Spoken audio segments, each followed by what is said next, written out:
Next जो topic है हमारा वो है कि controversies over the issue of development. मतलब क्या है कि कंट्रोवर्सीज क्या क्या है, मतलब इम्पॉर्टेंट कंट्रोवर्सीज क्या क्या है, किसको लेके, डेवलपमेंट को लेके, विकास को लेके, विकास का जो मुद्दा है इसको लेके उस टाइम पे क्या क्या विवाद जो है वो खड़े हुए थे, उसको जाके हम बोलते हैं कि की controversies over the issue of development. ठीक है।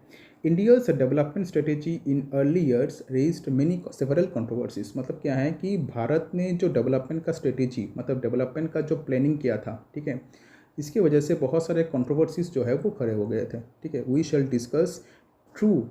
We shall discuss two of these controversies that still continue. मतलब क्या है, दो ऐसे कंट्रोवर्सीज जो आज भी चल रहा है, वो दोनों कंट्रोवर्सीज को हम डिस्कस करेंगे। तो आज की वीडियो में, इस वीडियो में हम सिर्फ एक ही टॉपिक को डिस्कस करेंगे, that is agriculture versus industry. Agriculture के साथ इंडस्ट्री। मतलब क्या है, कुछ लोगों का कहना है कि एग्रीकल्चर के ऊपर ज़्यादा जोर दिया गया है और कुछ लोगों का कहना है कि नहीं, एग्रीकल्चर को एकदम साइड में रखे, इंडस्ट्रीज़ के ऊपर जोर दिया गया है। तो ये जो विवाद है एग्रीकल्चर और इंडस्ट्रीज़ को लेके, तो इसको हम बोलते हैं की कंट्रोवर्सी, एक की कंट्रोवर्सी है। ठीक है। तो स्टार्ट करते हैं agriculture versus industry. There was a lot of debate among the planners over the issue whether priority would be given to agriculture or industry। हमारे जो प्लानर्स है, ठीक है, हमारे प्लानर्स के बीच बहुत ज़्यादा चर्चा है या फिर डिबेट चल रहा था उस टाइम पे कि प्रायोरिटी जो है हम किसको दें, एग्रीकल्चर को दे या फिर इंडस्ट्री को दे। ठीक है। many thought that, यहाँ पे गलत लिखा है, many thought that होगा, many thought that the second plan overemphasized industry as a result of which agriculture and rural India suffered। बहुत सारे लोगों ने ये सोचा कि सेकेंड 5 ईयर प्लान जो है, ठीक है, सेकेंड 5 ईयर प्लान पे ज़्यादा जोर दिया गया है इंडस्ट्री के ऊपर, और जिसकी वजह से एग्रीकल्चर जो है और हमारा जो रूरल इंडिया है, ठीक है, रूरल इंडिया ने इस चीज़ को सफ़र किया है। Gandhian economist like J.C. कमोरप्पा, ठीक है, proposed an alternative blueprint that put greater emphasis on rural industrialisation. उसके बाद क्या है, एक गांधीयन इकोनॉमिस्ट है, ठीक है, उनका नाम है J.C. कुमरप्पा। ठीक है। तो J.C. कुमरप्पा जो है, उन्होंने एक नया एक ऑल्टरनेटिव एक प्लान दिया था। उन्होंने बोला है कि ठीक है, ना इंडस्ट्री ना एग्रीकल्चर, रूरल इंडस्ट्रियलाइजेशन, मतलब रूरल साइड में बड़े बड़े इंडस्ट्रीज़ जो है उसको एस्टैब्लिश करो। तो क्या होगा, रूरल डेवलपमेंट होगा और प्लस इंडस्ट्रियलाइजेशन जो है वो भी हो जाएगा। चौधरी चरण Singh, a Janata Dal leader from UP, also commented that planning was leading to the creation of prosperity in urban and industrial areas at the cost of rural areas। Chaudhary चरण सिंह जो है वो कौन है? चौधरी चरण सिंह है चैंपियन ऑफ फार्मर्स। ठीक है, फार्मर्स के लिए वो लड़ते हैं और वो लोकदल, जो भारतीय लोकदल जो पॉलिटिकल पार्टी है, इस पॉलिटिकल पार्टी का एक लीडर थे। और ये भारतीय लोकदल का पॉलिटिकल पार्टी जो है, ये कहाँ के है चौधरी चरण सिंह? ये है यूपी के, उत्तर प्रदेश के।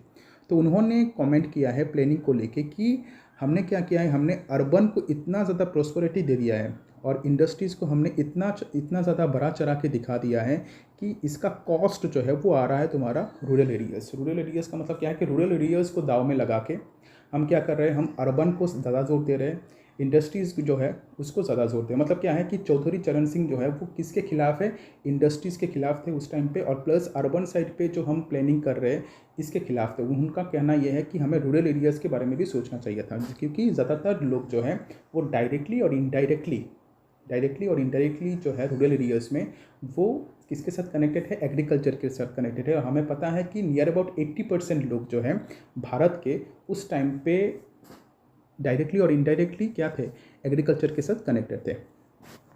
उसके बाद क्या है देखते हैं, but others believe that without industrialisation poverty could not be removed.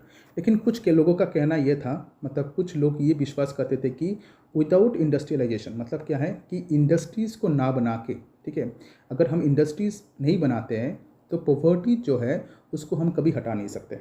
हमारे देश में गरीबी जो है उस टाइम पे बहुत ज़्यादा था, तो पॉवर्टी जो है उसको हमें अगर हटाना है तो हमें क्या करना पड़ेगा, इंडस्ट्रियलाइजेशन करना पड़ेगा। और अगर हम इंडस्ट्रियलाइजेशन नहीं करते हैं तो पॉवर्टी को हम क्या नहीं कर सकते, रिमूव नहीं कर सकते। ये बाकी लोगों का कहना था।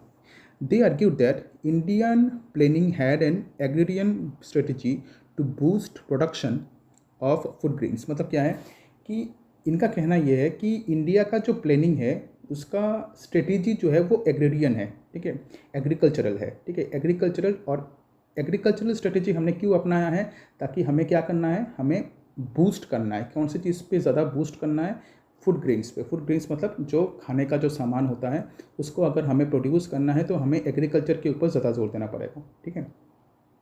The state made laws for land reforms and distributed resources among the poor in the villages।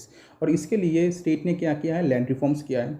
और स्टेट ने ये सोचा है कि अगर हम लैंड रिफॉर्म करते हैं तो रिसोर्सेज जो है देश के जो रिसोर्सेज है वो हम किस में बांट देंगे, गरीबों में बांट देंगे। और ये गरीब कहाँ पे रहते हैं, विलेजेस में रहते हैं। मतलब क्या है, इसको थोड़ा समझो अच्छी तरीके से। क्या बोला गया है यहाँ पे, ये चीज़ बोला गया है कि कुछ लोगों का कहना ये था कि अगर हम इंडस्ट्रियलाइजेशन के ऊपर ज़्यादा जोर नहीं देते हैं, ठीक है, तो पॉवर्टी को हम रिमूव नहीं कर सकते, ठीक है। तो अगर पॉवर्टी को रिमूव करना है तो इसलिए क्या करना पड़ेगा, हमें इंडस्ट्रियलाइजेशन के ऊपर हमें ज़्यादा जोर देना पड़ेगा, ये इनका कहना था। ये लोग ये भी बोल रहे हैं कि भारत का जो प्लानिंग है, ठीक है, भारत का जो प्लानिंग है वो एग्रीकल्चरल स्ट्रेटेजी है। एग्रीकल्चरल स्ट्रेटेजी मतलब वो एग्रीकल्चर के लिए ही बनाया गया है, ताकि हमें बूस्ट करना है कौन सी चीज़ को, फूड ग्रेन्स को। और इसके लिए गवर्नमेंट काम कर रहा है ऑलरेडी, ठीक है। गवर्नमेंट क्या कर रहा है, गवर्नमेंट स्टेट जो है, स्टेट नए नए कानून बना रहा है, नए नए लॉज बना रहा है, लैंड रिफॉर्म्स कर रहा है। लैंड रिफॉर्म्स करके हमारा जो रिसोर्सेस है वो डिस्ट्रीब्यूट करके दे रहा है पुअर्स को विलेजेस में, ठीक है।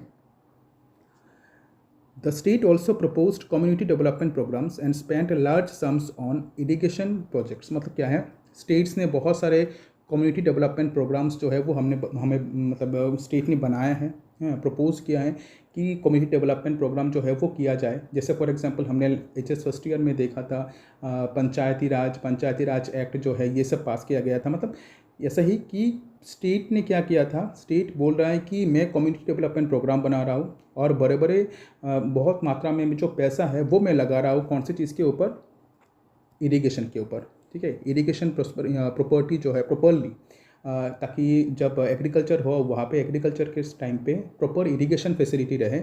इसके लिए स्टेट क्या कर रहा है, बहुत सारे सम्स जो है, सम्स मतलब पैसा जो है वो स्टेट लगा रहा है, ठीक है।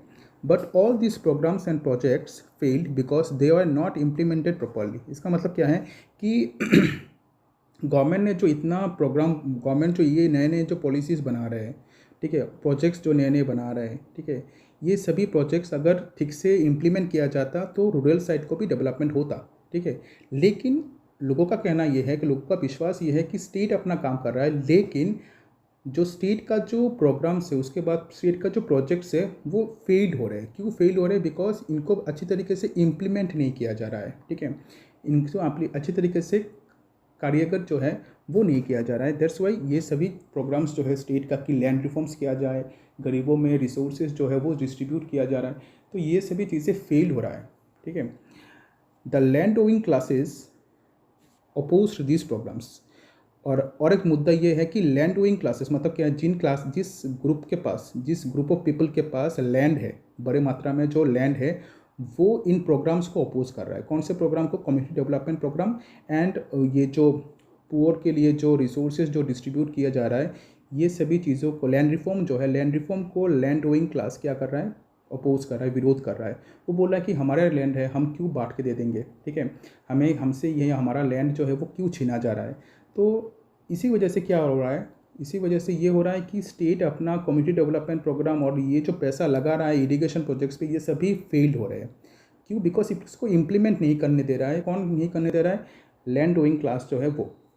Moreover, it was argued that even if the government had spent a large amount of money on agriculture, the problem of rural poverty would not have been solved। और बहुत सारे लोगों का ये भी कहना था कि अगर गवर्नमेंट ने बहुत ज़्यादा पैसा, ठीक है, अगर एग्रीकल्चर पे लगा भी दिया तो फिर भी पॉवर्टी हमारे देश में इतना ज़्यादा है कि इसको हम सॉल्व नहीं कर सकते, ठीक है। तो दैट्स वाई बहुत सारे लोगों का कहना ये था कि बहुत अच्छा हुआ है कि सेकंड 5 ईयर प्लान पे एंड थर्ड 5 ईयर प्लान पे हमने इंडस्ट्री के ऊपर ज़्यादा जोर दिया है। क्यों, बिकॉज रूरल इंडिया पे, मतलब रूरल साइड में हम इसलिए जोर नहीं दे पा रहे हैं। गवर्नमेंट कोशिश कर रहा है, लेकिन गवर्नमेंट की जो पॉलिसीज़ है, गवर्नमेंट के जो प्रोग्राम्स है, उसको अच्छी तरीके से इम्प्लीमेंट नहीं किया जा रहा है। क्यों इम्प्लीमेंट नहीं किया जा रहा है, बिकॉज जो लैंड ओविंग क्लासेस है, जिसके पास बहुत बड़े बड़े मात्रा में जो लैंड रहते हैं, ये जो ग्रुप ऑफ पीपल है, ये क्या कर रहे हैं, उन प्रोग्राम्स को अपोज कर रहे हैं, विरोध कर रहे हैं, ठीक है।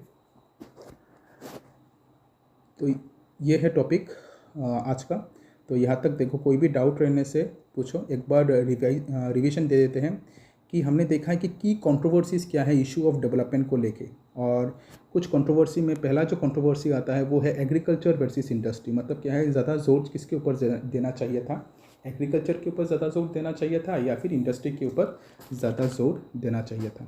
लेकिन कुछ लोगों का कहना ये था कि सेकेंड 5 ईयर प्लान जो है, सेकेंड 5 ईयर प्लान ने ज़्यादा जोर दे दिया है इंडस्ट्री के ऊपर। किसके ऊपर? इंडस्ट्री के ऊपर। और इसी वजह से एग्रीकल्चर जो है और हमारा जो रूरल इंडिया जो है वो क्या हो रहा है, सफ़र कर रहा है। जैसे फॉर एग्जांपल गांधीयन इकोनॉमिस्ट जो है जेसी कुमारप्पा।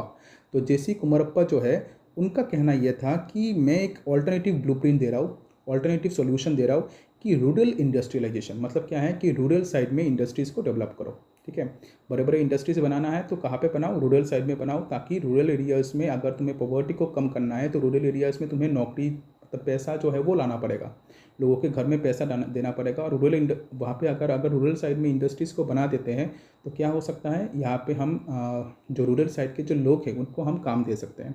तो रूरल इंडस्ट्रियलाइजेशन, चौधरी चरण सिंह जो है, जो भारतीय लोकदल के लीडर थे और प्लस वो एक चैम्पियन थे फार्मर्स के, वो यूपी से बिलोंग करते थे। उन्होंने भी ये चीज़ बोला है कि हमारे जो हम अर्बन साइड को एंड इंडस्ट्रियल एरिया जो है, इसको हम इतना ज़्यादा प्रॉस्पर कर रहे हैं, मतलब इसके विकास के बारे में हम इतना सोच रहे हैं कि हम भूल ही गए हैं कि रूरल एरिया बोल के भी एक जगह है। ठीक है, और रूरल साइड को भी हमें क्या देना चाहिए था? प्रेफरेंस जो है वो देना चाहिए था। लेकिन कुछ लोग ऐसे हैं जिनका ये बिलीव है कि इंडस्ट्रियलाइजेशन अगर नहीं होता है तो पॉवर्टी को हम दूर नहीं कर सकते। गवर्नमेंट जो है वो कोशिश तो कर रहा है। क्यों? बिकॉज हमारा जो प्लानिंग है, प्लानिंग का प्लानिंग स्टार्ट ही हुआ है एग्रीकल्चर से। ठीक है, तो हमारा जो स्ट्रेटेजी है वो एग्रीरियन स्ट्रेटेजी है। एग्रीरियन स्ट्रेटेजी मतलब हम एग्रीकल्चर के ऊपर जोर देंगे ताकि हमारा जो फूड प्रोडक्शन है वो बढ़े। ठीक है, तो इस पे तो हम कोशिश कर रहे हैं। जैसे फॉर एग्जांपल गवर्नमेंट ने बहुत सारे नए नए लॉज बनाए थे, लैंड रिफॉर्म्स किया था, लैंड रिफॉर्म्स के बारे में सोचा था, प्रपोज किया था। स्टेट ने नए नए लॉज बनाए, ये बोला था कि डिस्ट्रीब्यूट करेंगे हम रिसोर्सेज को गरीबों में। ठीक है, ताकि विलेजर्स जो है विलेजर्स उन रिसोर्सेज का इस्तेमाल करके अपने डेवलपिंग के बारे में सोच सकते हैं। लेकिन स्टेट का जो ये कम्युनिटी डेवलपमेंट प्रोग्राम है, उसके बाद स्टेट ने जो पैसा लगाया है इरिगेशन प्रोजेक्ट्स पे, ये सभी फेल्ड हो गए। इसलिए बिकॉज इसको अच्छी तरीके से क्या नहीं किया गया था, इम्प्लीमेंट नहीं किया गया था। कौन इम्प्लीमेंट नहीं करने दे रहा है? Land owing class. Land owing class जो है, लैंड ओइंग क्लास हमेशा इन चीज़ों को अपोज करता था, मतलब विरोध करता था कि क्यों हमारे जो लैंड उनको हम डिस्ट्रीब्यूट करेंगे, क्यों लैंड रिफॉर्म चाहिए, क्यों गरीबों को लैंड बांटा जा रहा है। तो ये सभी चीज़ें, कौन चाहेगा अपना लैंड किसी और को देना? लेकिन बहुत सारे लोगों का ये भी कहना था कि अगर हम ज़्यादा जोर दे भी देते कौन सी चीज़ के ऊपर, एग्रीकल्चर के ऊपर, फिर भी हमारा जो रूरल पॉवर्टी जो है, रूरल एरियाज़ में जो पॉवर्टी है, गरीबी जो है, उसको हम सॉल्यूशन नहीं दे पाते। ठीक है, तो ये है आज का टॉपिक। इस पर अगर कोई भी डाउट है तो पूछ सकते हैं।